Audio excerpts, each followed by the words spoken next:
अर्धांगिनी है, यही आपको नृत्य सिखाएंगी।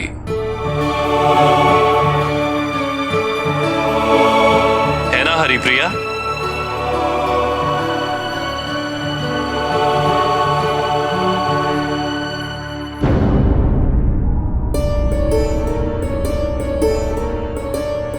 कुमारी,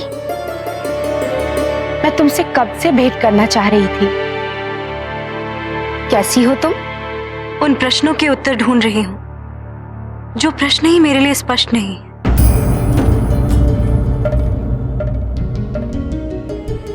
किंतु इतना ज्ञात है कि उन प्रश्नों के उत्तर जानना मेरे लिए अत्यावश्यक है। जैसे भी संभव होगा मैं इसमें तुम्हारी सहायता करूंगी।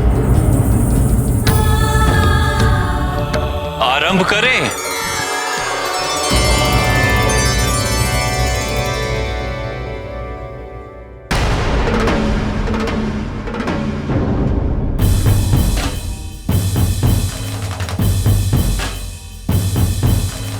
देवी, ये मेरा सौभाग्य है कि आपको नृत्य कला का पुनः स्मरण कराने का ये अवसर मुझे दिया गया है।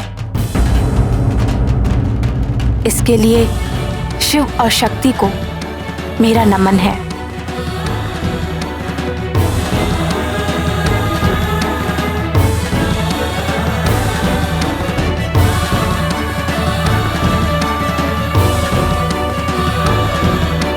कुमारी,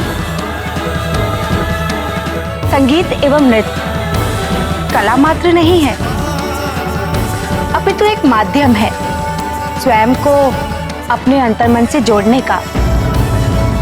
और मेरी यही प्रार्थना है कि नृत्य के माध्यम से तुम्हें अपने अंतर्मन से जुड़ने की दिशा प्राप्त हो जाए एवं तुम्हें परम आनंद की अनुभूति हो।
नारायण नारायण, कितना दिव्य दृश्य है।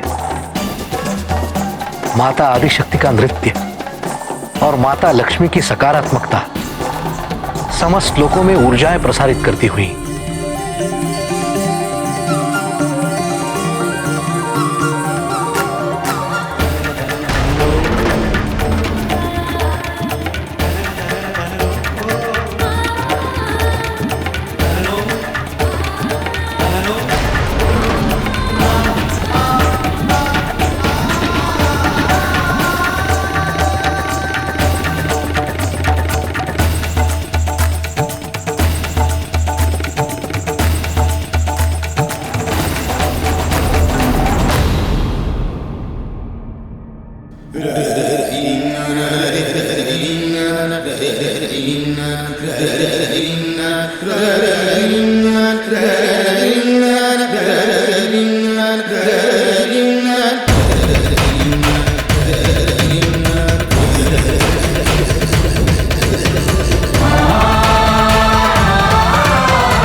रूप का उद्देश्य भिन्न है कुमारी,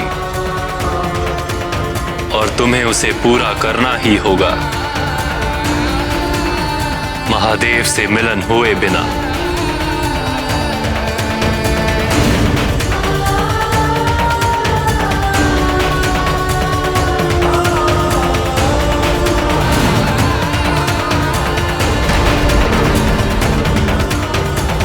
आपको जिसकी आशंका थी वही हो रहा है। कुमारी को लास्य नृत्य की अनुभूति हो रही है, जो माता पार्वती ने महादेव के साथ किया था।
मेरे साथ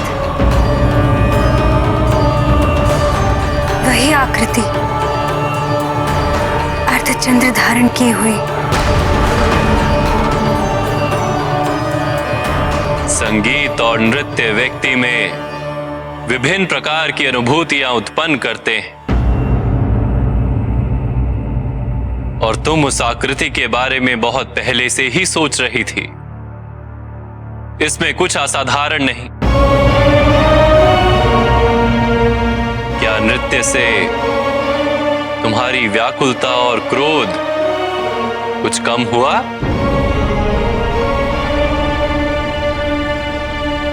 अपने क्रोध पर नियंत्रण पा लेना ये साधारण बात नहीं। मुझे तुम पर गर्व है। जाओ, विश्राम करो।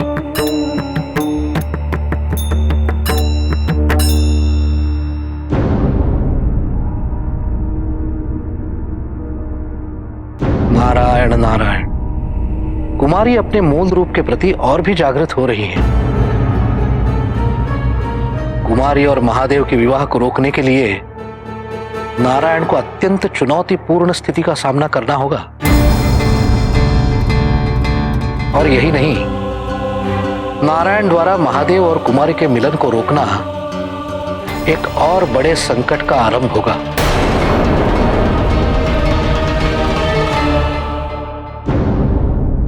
ये क्या हो गया नारायण? नृत्य करते करते बहन पार्वती को महादेव का आभास हुआ।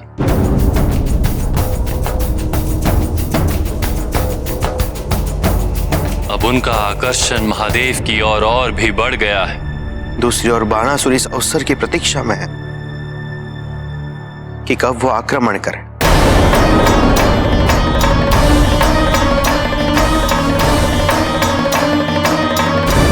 स्वामी, आपको ज्ञात भी है कि आप क्या करने जा रहे हैं? मैं आपको कैसे समझाऊं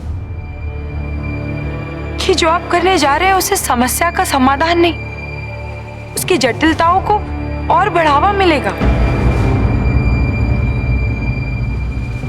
वाणी, इतने वर्षों से तुम मुझे यही उलाहना देती आई हो कि मैं अपनी शक्तियों का दुरुपयोग करता आया हूं। इसलिए मैंने सोचा कि अब मैं अपनी शक्तियों का दुरुपयोग नहीं, अपितु युक्ति का प्रयोग करूंगा। तुम्हें तो प्रसन्न होना चाहिए। स्वामी आप वाणी, तुम्हें मुझ पे भरोसा क्यों नहीं है? समस्या तो तब होती जब मैं अपनी शक्तियों का प्रयोग भूतनाथ, कार्तिकेय, गणेश या फिर विष्णु के विरुद्ध करता। मेरा असफल होना निश्चित था वाणी, इसलिए मैं महादेव की भक्ति करके इस युद्ध को जीत जाऊंगा। इसमें अनुचित या नैतिक क्या है? मैं तो अपने आराध्य और उनकी अर्धांगिनी का पुनर्मिलन करवा रहा हूं। विश्वास रखो मुझ पर वाणी। मैं जानता हूं कि मैं क्या कर रहा हूं।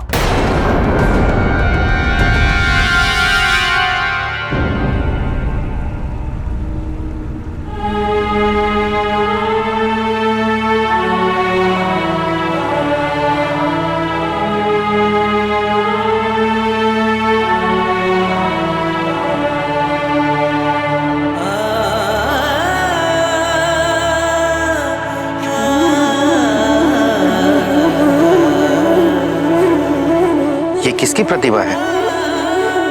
मेरी। मैं तो किसी और आकृति को मूर्ति रूप देना चाहती थी, अर्धचंद्र धारण किए हुए, किंतु ज्ञात ही नहीं हुआ कब उसे बनाते बनाते मैंने अपनी ही आकृति बना दी। तो आप जिस आकृति को बनाना चाहती हो उसे बनाने का पुनः प्रयास करो।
ये क्या बनाया है आपने?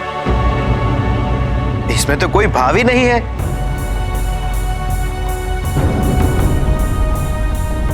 मुझे तो लगा था कि किसी व्यक्ति की प्रतिमा होगी।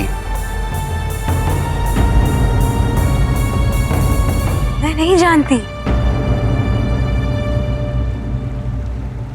किंतु मुझे विश्वास है ये भी उस आकृति से संबद्ध है।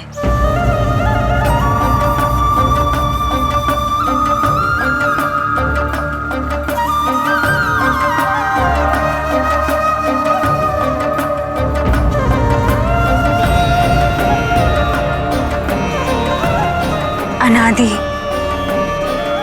अनंत, जैसे इसकी निर्गुणता में संपूर्ण ब्रह्मांड के गुणों का वास हो।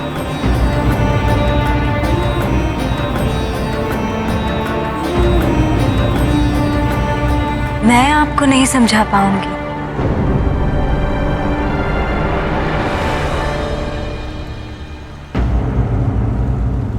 ये जो भी है, जैसा भी है,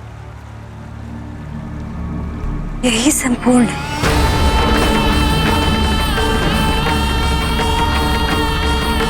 इसके अतिरिक्त कुछ भी नहीं। इसे देखने से ही अपनी पूर्णता का आभास होता है।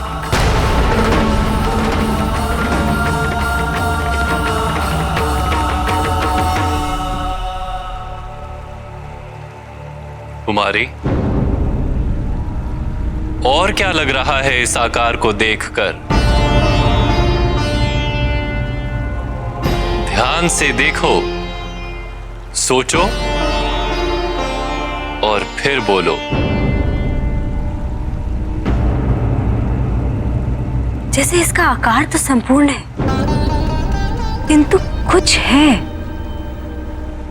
जो इसकी संपूर्णता को और उजागर करता, सुशोभित करता। किंतु इस समय नहीं है। किंतु अभी तो तुमने कहा कि ये संपूर्ण है। हाँ, संपूर्णता है, किंतु संपन्नता नहीं। जब मेरे अपने ही विचारों में, अपने ही प्रश्नों में स्पष्टता नहीं, तो मैं अपने उत्तर कैसे प्राप्त करूं? इसलिए मुझे अपने उत्तर पाने के लिए पहले अपने विचारों में स्पष्टता लानी होगी।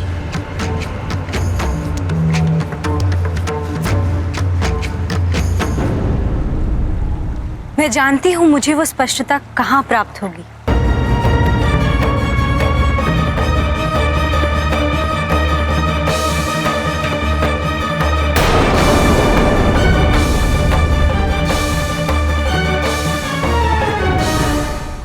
कुमारी की यात्रा के लिए यह आवश्यक है।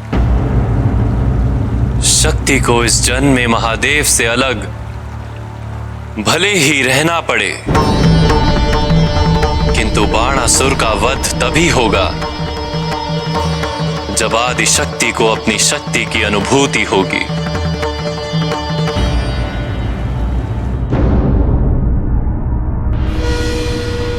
और उस अनुभूति के लिए आवश्यक है उन्हें यह ज्ञात होना कि वो स्वयं किसकी शक्ति है।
नहीं सती, मैं कदापि तुम्हें अकेले नहीं जाने दूंगा।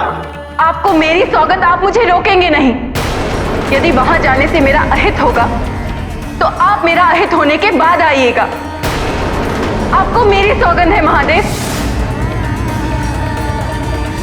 अपने महादेव को नमन करते हुए मैं अपने योग और स्वयं ऊर्जा से इस देह को भस्मीभूत करती हूं।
कुशल योद्धाओं को परास्त करने का सामर्थ्य जिसमें हो, वो कोई साधारण कन्या नहीं हो सकती। मेरी समस्या तुम्हारी पुत्री नहीं है, अभी तो तुम दोनों हो। क्या तुम दोनों को यह ज्ञात नहीं कि मेरे आराध्य कौन है? फिर भी तुम दोनों महादेव का अपमान कर रहे हो, और वो भी मेरे राज्य में। तुम दोनों को यह अधिकार किसने दिया कि तुम अपनी पुत्री को शिवत्व से वंचित रखो?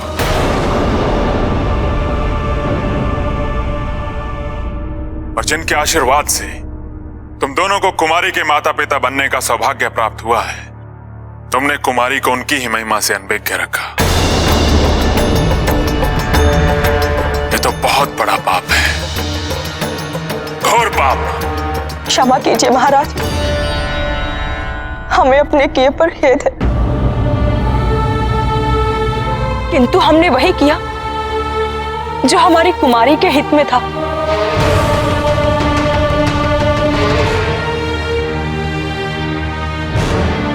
महादेव से दूर रहकर किसका हित हुआ है आज तक? क्षमा मांगने से कुछ नहीं होगा।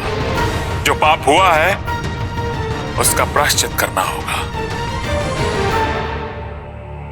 और इस भूल को मैं स्वयं सुधारूंगा।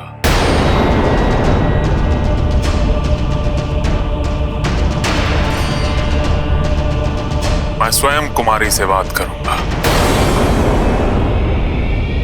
और बताऊंगा उसे कि महादेव कौन है, क्या है वो।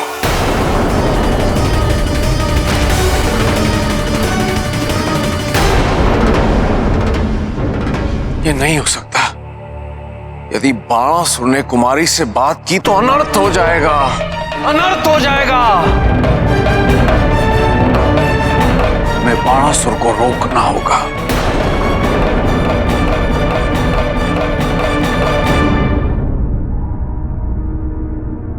देवराज, वहां नारायण उपस्थित है। जो भी हो रहा है वो नारायण को भली भांति ज्ञात है और नारायण वही करेंगे जो उचित होगा। आप समझने का प्रयत्न ही नहीं कर रहे हैं देवगुरु। अभी कुमारी को कुछ बातों का ही आभास हुआ था और वो व्याकुल हो उठी थी।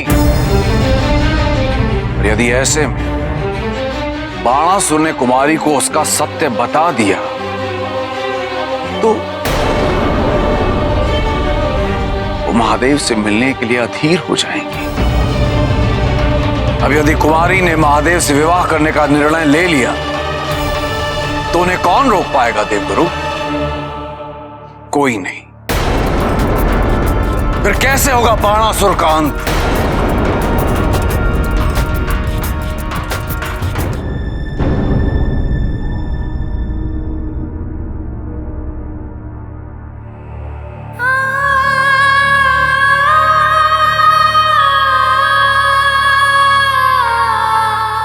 कन्या,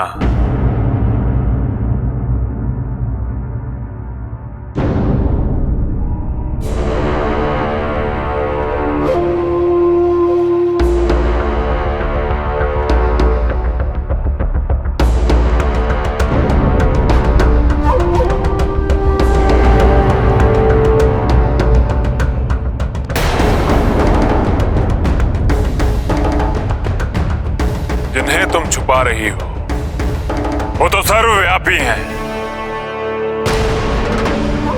उनसे कुछ भी नहीं छुपा है और ना ही वो किसी से छुपे हैं। क्या तुम्हें ऐसा प्रतीत नहीं होता कि ऐसा कुछ तो है जो तुम्हें पुकार रहा है? तो उसे सुनो कन्या, और स्वयं को उसकी ओर आकर्षित होने से मत रोको। मेरा मार्गदर्शन करने में मेरे गुरुजी पूर्णतः सक्षम है। मुझे और किसी की आवश्यकता नहीं। यदि तुम्हारे गुरु सक्षम होते तो आज तुम अपने मन में अनेकों प्रश्न लिए भटक नहीं रही होती कन्या, और तुम वो पा चुकी होती जो तुम्हारी नियति है। और गुरु तो शिष्य की पूर्णता का मार्ग प्रशस्त करता है, ना कि उसे अवरुद्ध करता है। कौन है आप? ऋषि तो प्रतीत नहीं होते। अपने वास्तविक रूप में प्रकट हो।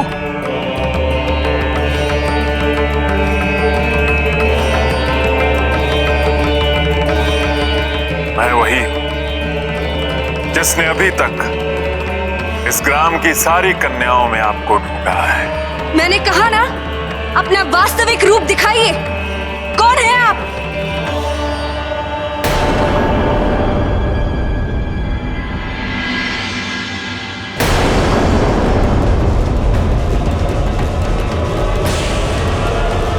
महाराज बाणासुर।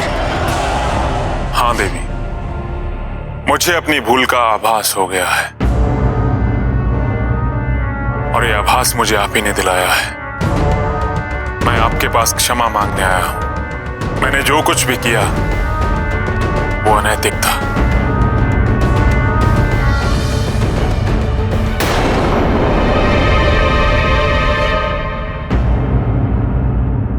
कुमारी,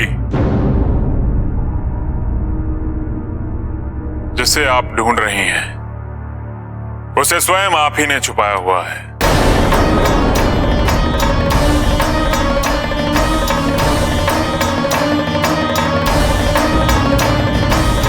बाणासुर!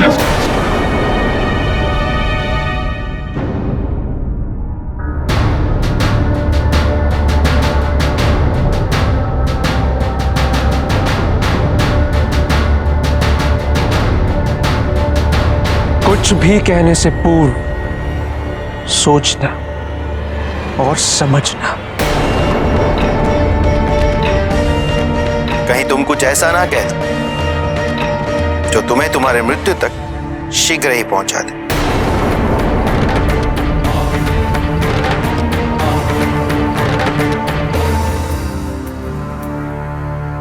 कैसी संतान हो तुम दोनों,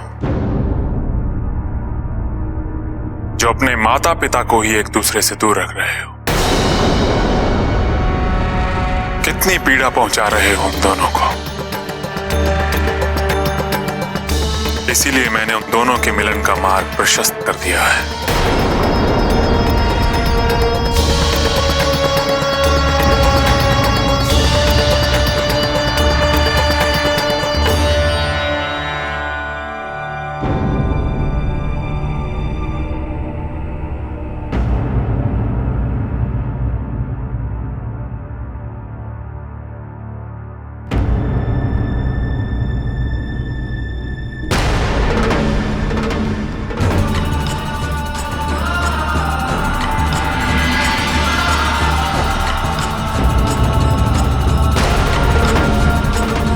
आप ही सबके मार्गदर्शक होंगे नारायण, और समय आने पर आपको ये सुनिश्चित करना होगा कि इस घटनाक्रम का उद्देश्य पूर्ण हो। वचन पूर्ति का समय आ गया है महादेव, और इस वचन पूर्ति के लिए जो मैं करने वाला हूं उससे आपको और बहन पार्वती को भारी पीड़ा सहन करनी होगी।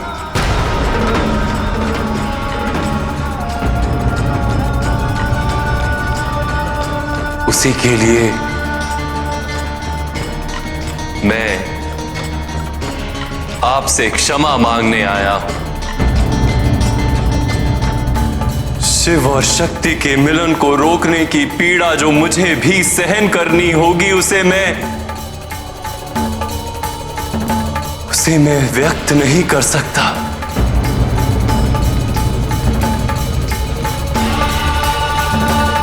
किंतु इसके साथ मुझे एक प्रसन्नता भी है कि कुमारी से मुझे अपने आराध्य के बारे में बात करने का अवसर मिलेगा।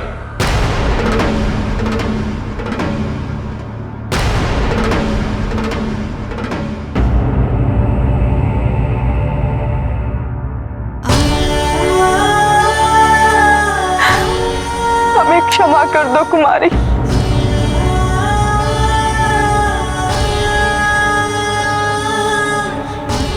कुछ है जिससे हम तुम्हें जन्म से लेके अब तक बचाते आए हैं, किंतु अब हमें अपनी भूल का आभास हो गया है।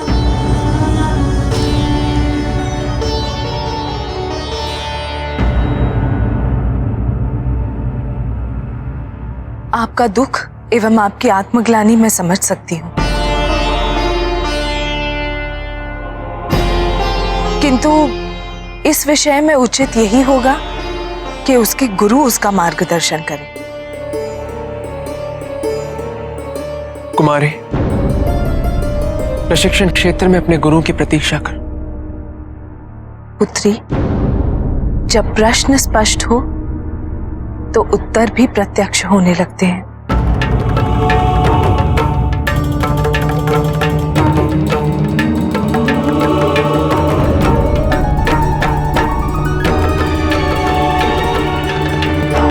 बाणासुर ने हमें इस बात का आभास दिलाया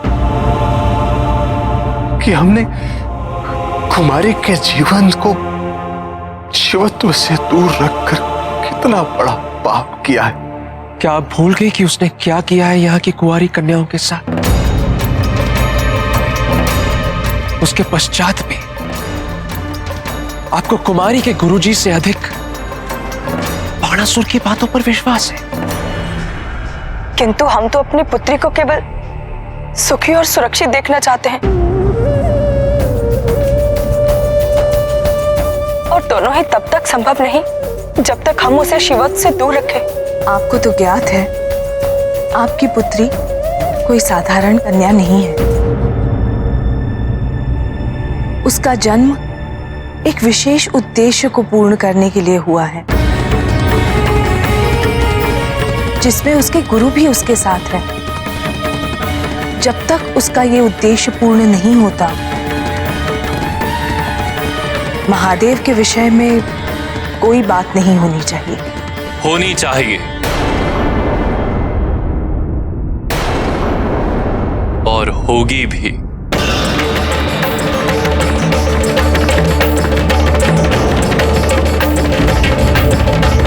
किंतु गुरुजी आप ये अनिवार्य हो गया है मुर्गन। बाणासुर का अंत करने हेतु कुमारी को अपने सामर्थ्य, अपनी संपूर्ण शक्ति का आभास होना आवश्यक है, और उसके लिए आवश्यक है सत्य का बोध होना। सभी प्रश्नों के उत्तर प्राप्त होना। यदि वो प्रश्न, वो सत्य महादेव से संबद्ध हो तो भी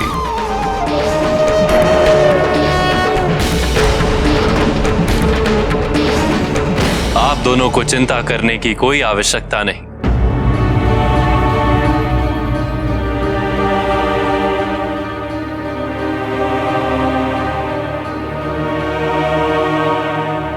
मामा जी, कुमारी को पिताजी से अपने संबंध का बोध हो गया तो कुमारी में महादेव से पुनर्मिलन की इच्छा और भी प्रबल हो जाएगी।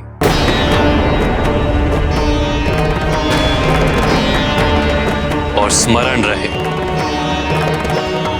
शक्ति किसी ना किसी प्रकार शिव तक पहुंचने का मार्ग ढूंढ ही लेंगी।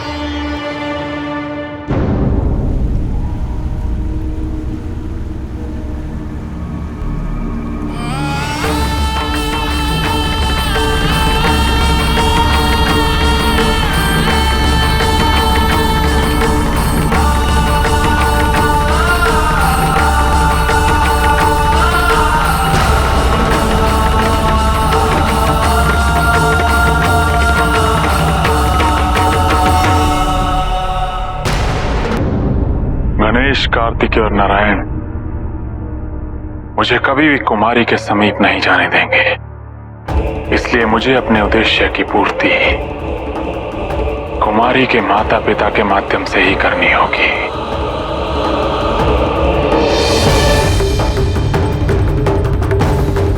प्रणाम महाराज, आपने बुलाया मुझे? क्या आदेश है मेरे लिए? सेनापति, एक भव्य भोज का आयोजन करो, जैसा विवाह समारोह के लिए किया जाता है, और कुमारी के माता पिता को यह स्मरण करा दो कि उनके पास कुमारी के विवाह के लिए केवल एक दिन शेष है। जो आ गया महाराज।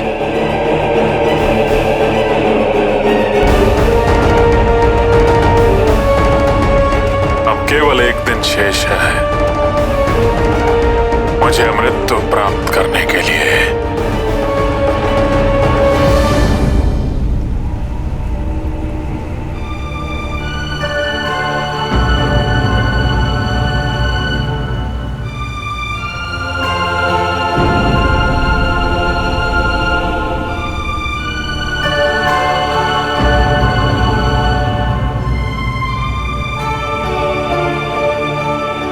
महादेव, कुमारी के इस जीवन का सबसे महत्वपूर्ण अध्याय आरंभ होने जा रहा है।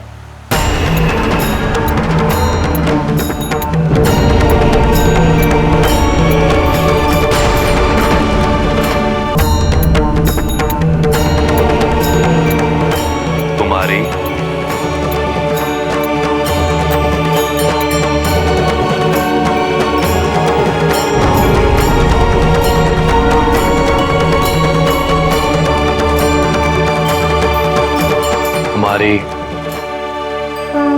आज मैं तुम्हारे सभी प्रश्नों का उत्तर देने के लिए तत्पर हूं।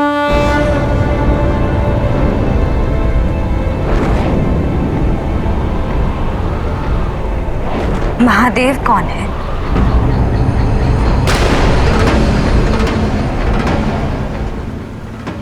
महादेव वो हैं जो नहीं है, और जो नहीं है वो महादेव है। मैं समझी नहीं। महादेव को समझने के लिए सर्वप्रथम तुम्हें त्रिदेवों को समझना होगा। त्रिदेव? ब्रह्मा, विष्णु, महेश। महेश अर्थात महादेव।